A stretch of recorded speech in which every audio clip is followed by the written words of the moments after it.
a Alessandra, ela faz uma pergunta complexa e, ao mesmo tempo, simples, mas complexa. É a Alexandra, de Cabreúva, o outro acentuado, de Cabreúva, em São Paulo. Como confessar bem? Muito bem, Alessandra, vamos lá. O primeiro aspecto para fazer uma boa confissão é sinceridade e verdade. E sinceridade é eu ser sincero comigo mesmo. Admitir que eu pequei. E reconhecer que pecado é pecado. Então eu nunca vou fazer uma boa confissão se eu não tenho uma consciência reta. E aqui eu chamo a atenção, porque muitas pessoas vivem uma consciência distorcida, né? A consciência, ela pode ser laxa, tá? Ou pode ser uma consciência escrupulosa. Vou explicar a diferença de uma e de outra. Então é importante que é aqui, ó. Nós seremos julgados na eternidade pela nossa consciência. A consciência não pode ser laxa e nem escrupulosa. O que é a consciência laxa? É a consciência que nada é pecado. Eu não pequei. Na verdade, a pessoa, eu não sei o que eu fiz de pecado, eu não matei, não roubei. Então, essa consciência é laxa. Ela perdeu a dimensão profunda do que é certo, do que é errado, do que é pecado, do que não é. Ela é capaz de transformar as coisas delas erradas em coisas certas, né? Então, o que falta, muitas vezes, é a formação de uma consciência, ou uma consciência que se perdeu, que relaxou, que perdeu a retidão. Então, recuperar essa consciência, não ter uma consciência laxa. A outra consciência preocupante é a consciência escrupulosa. É aquela consciência que vê pecado em tudo. Tudo é mal, tudo é pecado. Eu tive um mau pensamento, agora eu vou para o inferno. Inclusive começa a consciência escrupulosa. Ela é ruim para si e, sobretudo, ela vive julgando também os outros, né? Ela não consegue ter paciência com seus limites. A consciência escrupulosa é aquela que vê mal em tudo. Então é preciso superar essas duas coisas. Nem o escrúpulo, que é o excesso de ver coisas erradas, pecaminosas em tudo, e a consciência laxa, que não vê pecado em nada, que não vê mais pecado, que não sabe onde é que tem pecado, ou um pecado que é grave, ele considera que é uma coisa leve, todo mundo faz isso. O que é preciso pedir para Deus? E buscar com sinceridade? Uma consciência reta. Porque a consciência reta é aquela consciência que é iluminada pelo Espírito. Ajuda a entender que somos fracos, mas ajuda a nos entender que a gente precisa reconhecer nossos pecados. E pecado é pecado. Erro é erro, né? Poxa, não é porque o padre, eu sei o que é pecado e cometi um pecado que esse pecado é menor. Não, até ele tem que ser mais considerado porque eu tenho consciência. Mas não é porque eu me acostumei e agora não é mais pecado. Não, é pecado, eu tenho que lutar para combatê-lo. Primeira coisa, consciência reta. Com essa consciência reta, eu preciso ser verdadeiro comigo mesmo, admitir, eu falei nisso, eu falei nisso e eu falei nisso.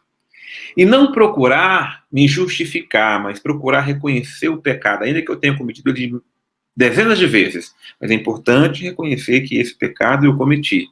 Aí o Espírito Santo vem em nosso socorro. Não é para nos acusar, não é o acusador, ele é o defensor. Olha que bonito, o Espírito Santo ele é defensor, não é acusador. Quando ele está se acusando, né, ou coisa, imprimindo em nós sentimento de culpa, ou acusando os outros, isso é diabólico. Mas quando ele vem para me libertar, me defender desse pecado, aí é o Espírito Santo. Por isso que eu oro a ele, para ele me dar a consciência reta, para eu reconhecer o meu pecado, me arrepender. Porque tem gente que reconhece o seu pecado, mas não se arrepende do pecado, Alexandra, né? E se a pessoa não se arrepende do seu pecado, a confissão não vai ser frutuosa e muitas vezes não vai ser válida. A pessoa chega lá, vou dar um exemplo, tá? Bem esdrúxulo, bem grande. Padre, eu matei uma pessoa. Você reconhece, meu filho, que você pecou? Sim, eu estou aqui para confessar que eu pequei. Você se arrepende? Não, eu não me arrependo porque... E a pessoa fica até justificando, né? Não, se você matou, é um erro. Se pode ter menos agravante ou mais agravante, é uma outra coisa. Matou, né? Sei lá, o motivo que pode ser dado aqui para o caso, mas o fato objetivo é que você cometeu um mal. Esse mal tem que ser reconhecido. Se você fez de livre, espontânea vontade, né? Então, você precisa reconhecer o pecado e se ele vai ser menos grave ou não, o padre, o confessor, vai te ajudar a ter esse discernimento. Mas a primeira coisa ali é de ver, reconheci e estou arrependido. Mas quando a pessoa não manifesta o arrependimento, aí é difícil fazer uma boa confissão. Por isso é importante sempre pedir, Alexandre, os que me ouvem, pedir ao Espírito Santo a contrição. O que é a contrição? É o arrependimento perfeito. Existe a atrição. A atrição é o arrependimento por medo. Não, esse não serve. Ah, é porque eu tenho medo, porque eu vou ser castigado, ou vão descobrir, ou vão saber. Então a pessoa vai confessar só por um descargo de consciência, mas não foi por arrependimento. Então, não vá confessar por atrição, vá por contrição. Ou seja, eu estou sinceramente arrependido, eu sou esse filho pródigo do Evangelho, eu quero reparar, né, o meu erro que eu fiz, e isso é importante também. Porque se eu me arrependo, eu tenho que reparar o erro que eu fiz. Se você quer confessar que você está, por exemplo, vivendo, você cometeu um adultério, está arrependido do adultério? Está.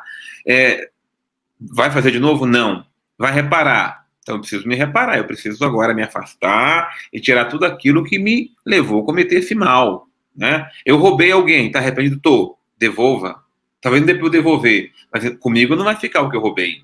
Não. Se eu não tenho mais como devolver para essa pessoa, eu preciso até depois fazer uma obra de misericórdia e aquele valor que eu prejudiquei alguém, o importante é que eu devolvesse de onde eu tirei. Mas se tem alguma coisa que impossibilita, comigo não pode ficar o mal que eu fiz. Então, além do arrependimento, tem que ter a reparação. E muita gente, às vezes, não procura reparar. É muito fácil, por exemplo, eu falar mal de alguém. Ah, eu falei mal, tá arrependido? Tá. Então vai reparar o mal que você fez, vai dizer para a pessoa que você falou mal dela e está arrependida, e procure as pessoas da qual você falou mal, dizer, olha, aquela pessoa que eu falei mal, eu difamei ela, eu ofendi a imagem dela, porque é muito fácil só lá recorrer para o padre, dizer, padre, eu falei mal de alguém, fofoquei, o padre te escuta ali rapidinho e você voltou depois, continua até falando mal da própria coisa. Cuidado, porque tem muitas confissões mal feitas, porque não existe reparação. Né? Por isso que com a penitência, às vezes a pessoa fica preocupada, acho que a penitência é só um Pai Nosso, 3 Ave Marias. A penitência é reparar o mal que eu fiz. Se não é possível reparar diretamente, eu preciso pelo menos reparar dentro de mim esse mal. Se eu falei mal de alguém, eu preciso me penitenciar para não falar mais mal, e se prejudiquei quando eu falei mal, preciso reparar isto. Tá? Então, cumprir a penitência é reparar o mal que eu fiz.